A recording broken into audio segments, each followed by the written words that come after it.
Hey, what's going on, guys? It's Ryan. I'm back with another episode of Wife Life, me and my dirty headband. Just be in prayer, okay? Because you don't want to know what's going on. You don't want to know what's going on under here. I am thrilled to tell you guys I tried something new. I did a new thing last night. No, it's not like that. Wanted to share with you guys the importance of having female friends. I didn't really see any value in it because I've tried it a few times. You know my recent struggles with that. But now that I'm getting older and now that I'm married, okay, I'm maturing. I'm seeing more so the value in having not just relationships outside of your marriage, but having female relationships specifically. I get it, and I feel like I am yearning for that. I'm also yearning for mentors. So I'm looking for those. But I figured I'm not the only person that doesn't have the best of luck with female relationships. So I just wanted to encourage you to keep trying because they're out there, or she's out there. Maybe it's not going to be a whole group, a crew, a squad, what. But if you just have one person that supports you, loves you, and that you have a great time with, then that will be enough, right? Quality over quantity. It's key. That was the key. Yeah. So I'm going to give you guys 5 benefits to having female friends as a married Christian woman. And I can't help but talk from that standpoint because it is who I am. So we're going to get into that. If you guys are interested in hearing the 5 reasons and benefits for having female friends as a married woman, stay tuned. Also, if you are nosy and you want to know what I tried new last night, stay tuned.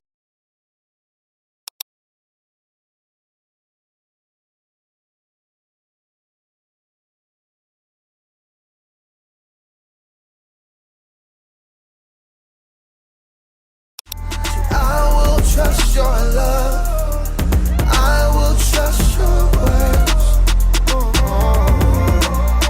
I will trust your wisdom, yeah. I will put you first. So obviously there are factors that go along with a female relationship being beneficial. One of them being that it's actually a quality relationship. You're not just allowing anybody to have the title of friend, but that this person is vetted and that they are spiritually mature, emotionally mature, relationally mature. I don't think that maybe that's supposed to be relationally mature, like with relationships. But anyway, that they are mature in all areas, or at least enough to give you great advice, to be there to support you, and to walk with you through life. And more so than anything else, it's important that your friends not only love God, they love you, they love your husband, all of them separately, and they love and support your marriage, right? Because your marriage consists of all 3, and so it's important that. But that's that third one, love your husband, that they don't love. You feel me? That they don't love your husband. That ain't gonna work. I don't know. I don't have a lot of experience as far as whether or not it's okay to have single friends. I think that each person is different and you have to judge a person's character instead of just their marital situation. But use wisdom in that. It could be a situation where they want your life. They probably won't be your end all be all, your confidant, your wise counsel. So that's just something to keep in mind. I love the idea of having female friends because they give you another sense of identity outside of your identity as a married woman. So instead of you finding yourself in your marriage, like this is not necessarily what defines you, but this is where you find your belonging and your sense of security, it gives you another outlet. It helps you to become a full and complete person, that you don't get so hidden in your marriage that you don't have a sense of belonging anywhere else. Marriage isn't always the happy, good times, the sunshine, sugar plums, skipping through the forest type of thing. Sometimes there are rocky stages. And if you feel like your sense of belonging is just in your marriage, those can be really lonely times. It's good to also have a sense of wholeness somewhere else, so that when that relationship isn't doing what you need it to be doing, that it doesn't completely shatter your self-esteem and confidence and security because you have other outlets. If you have found your whole identity in the fact that you are a wife, what happens when you aren't proud about being a wife or you don't feel secure in that position? You need other things anchoring you so that you feel secure. And that's what female friendships do. Number 2 is that female friends just increase your health. Like, it's just good for your health. You're laughing together. I can laugh all day with my husband, but there are some things that I really can't joke with him about. Maybe it's like too soon, or maybe it's too close, or and go with me here, sometimes the joke is about him and I need somebody to laugh with about it, and I can't laugh with him because he might It helps to keep your blood pressure down because you're able to have another outlet to let out your selfish thoughts. To people, get this, now this is important, that's why the quality of your friend is important, but you get to vent it out to people who are not going to encourage and build upon the selfish parts of you. Which maybe is why you need to use wisdom in picking people that love God, love your husband, love you, love your marriage. Boom. Marriage is about selflessness, and that's great, and it's beautiful the way that God set it up. I'm not complaining. I'm just saying I'm selfless toward my husband, and then in turn he is selfless toward me. But that doesn't change the fact that I have selfish thoughts and motives, and sometimes I want to get it out. I just want a second, to have an outlet. I do enjoy having somebody that will ask me how I'm doing, that will listen to my story and say, how'd you do? Are you okay?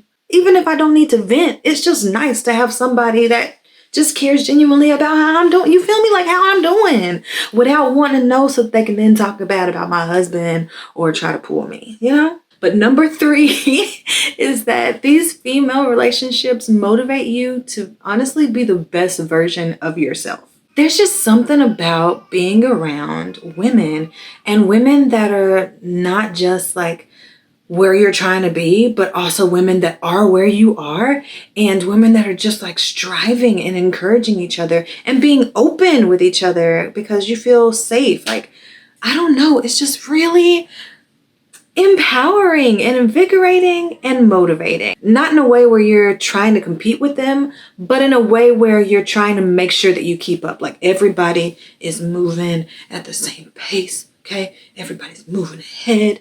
It's like my workout at Orange Theory, y'all, my one workout.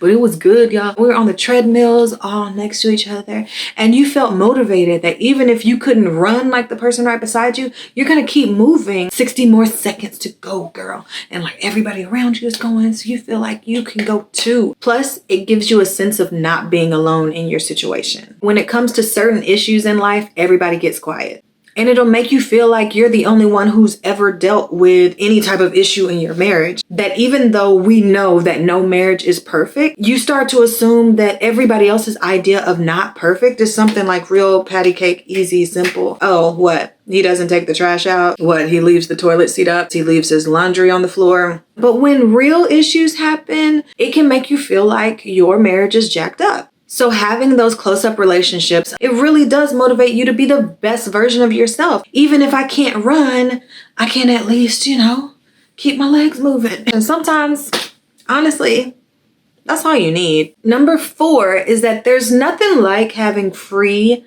bodyguards. Okay, I don't know. Okay, so this kind of goes along with number 3, but when you're just surrounded by your squad, or like I said before, it doesn't have to be a whole team, having that person alongside you to not only just be there with you and motivate you, but also to help to protect you is beautiful. I mean, you can go out, have a great time, look cute while doing it, and have other people that are gonna go ahead and make sure that when somebody approaches you with the come hither eyes, oh, she's married, oh, and hold up your arm like she married, sorry.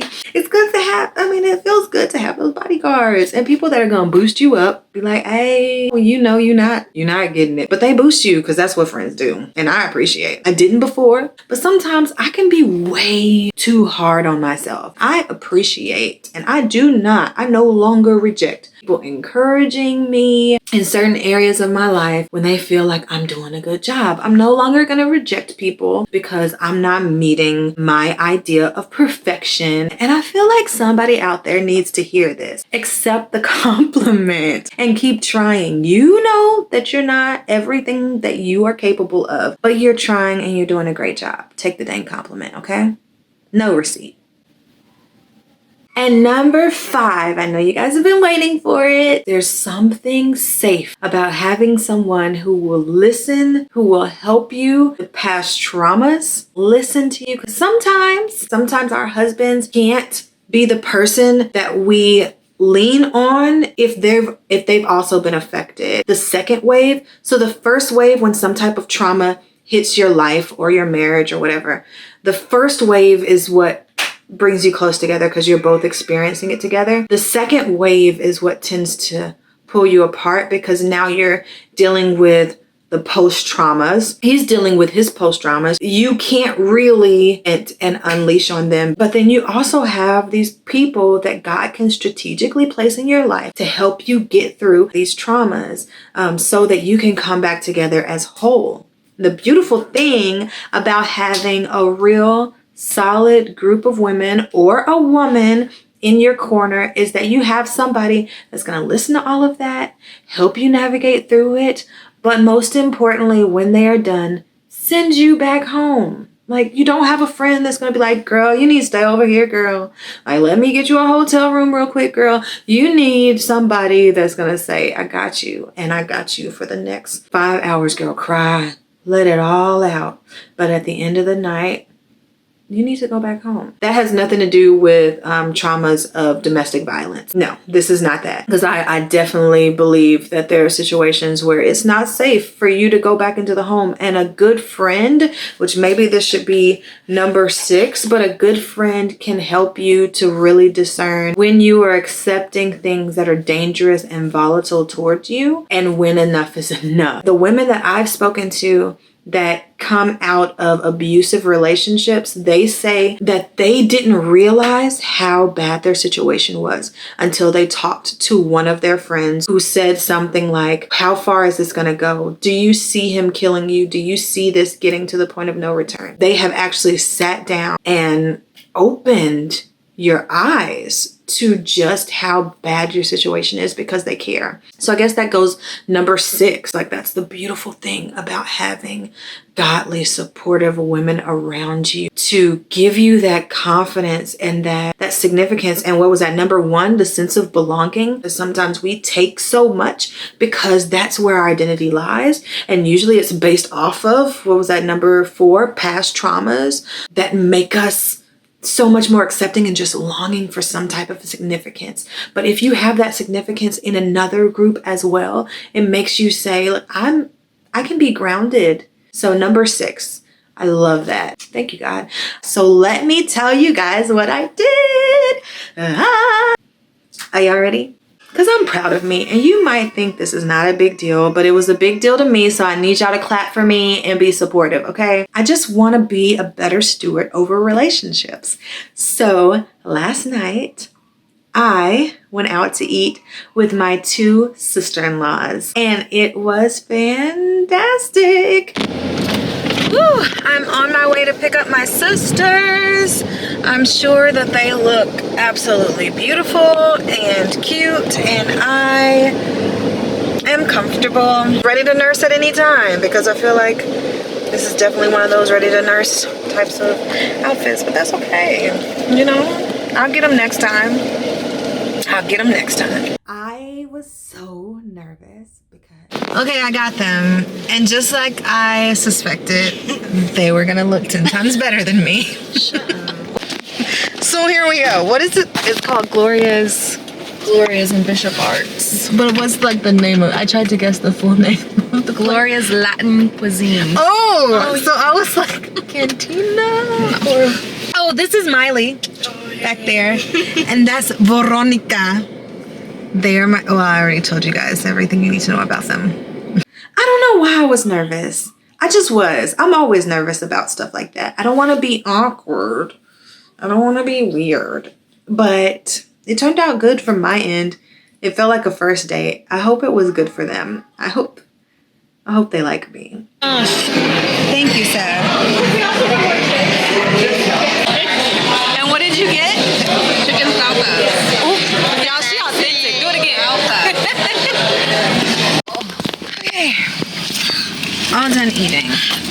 This light is phenomenal for my face. And by phenomenal, I mean it's trash. Oh yeah, the light is great for you. The light is excellent for you.